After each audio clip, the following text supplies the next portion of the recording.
حصة حياة جديدة التي يقدمها هشام بوقفة في قناة الحياة تيفي تعرضت لانتقادات شديدة بسبب سخرية الصحفي هشام بوقفة من الشاب أمين الذي كان يحاول التعبير عن مشاعره تجاه فتاة أراد الزواج منها.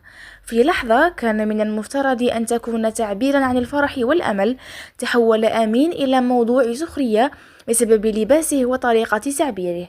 هذا النوع من التصرفات لا يعكس فقط عدم احترام الأفراد، بل يساهم أيضا في خلق بيئة سلبية في وسائل التواصل الاجتماعي.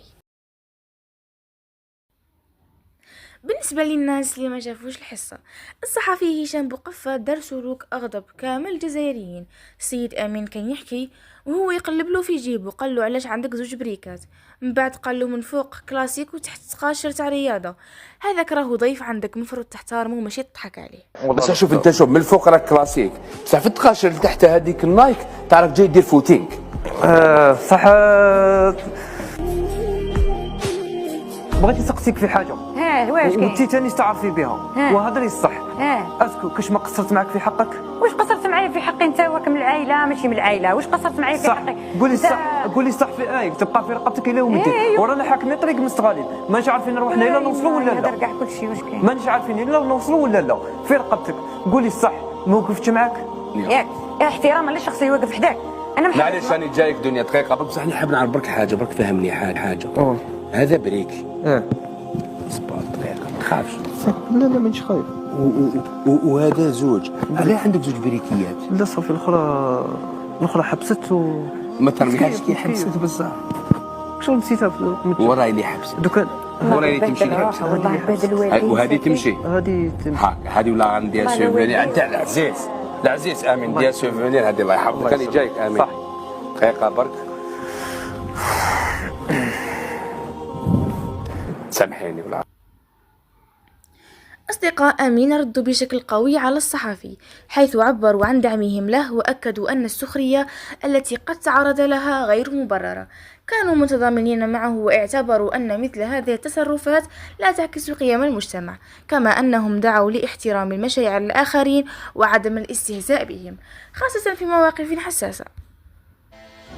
السلام عليكم خويا، هذا انسان قليل وراجل. انت هشام بوقفة جيت تخدم عندي ولا عاد هشام بوصات؟ هذا زعيم وقليل وقال انا متضامنين معاه الطلاب والفوق المشيايب خويا، الفوق المشيايب باش عيب على الرجال. المهم هذا راجل هذا الفوق جامي. مش تاعك لا في البرنامج تاعك كما دخلنا اروح عندك كل نمشي لك قال انا بدير بحصه باش يزعقوا لك الناس. ولا ناخذ سلفيه من عندنا كيما قال لك لا ليا كيما قال لك لا انا متضامن كاع معاه. أمين يرد على الإساءة التي تعرض لها بطريقة تعبر عن فخره بنفسه وثقته. العبارة ولد الناس يشوف واش كاين في الراس، وولد الراعي يشوف واش كاين في كراعي. هذا النوع من الردود يظهر قوة الشخصية وقدرة أمين على مواجهة التحديات والتعليقات السلبية. حسبي الله ونعم الوكيل. حسبي الله. قال لك ناس بكري ولد الناس يشوف شا كاين في الراس، بصح ولد الراعي يشوف شا كاين في كراعي. انا الحمد لله، انا هاد الناس اللي راهم يهضروا فيا بلي انا مريض وانا منا، انا الحمد لله اني بعقلي ونفهم كلش. السلام عليكم. نشكر كامل الولايات اللي وقفوا، ونشكر كامل الرجال ولاد الجزائر اللي وقفوا عرفوا الرجال في الدنيا هذه.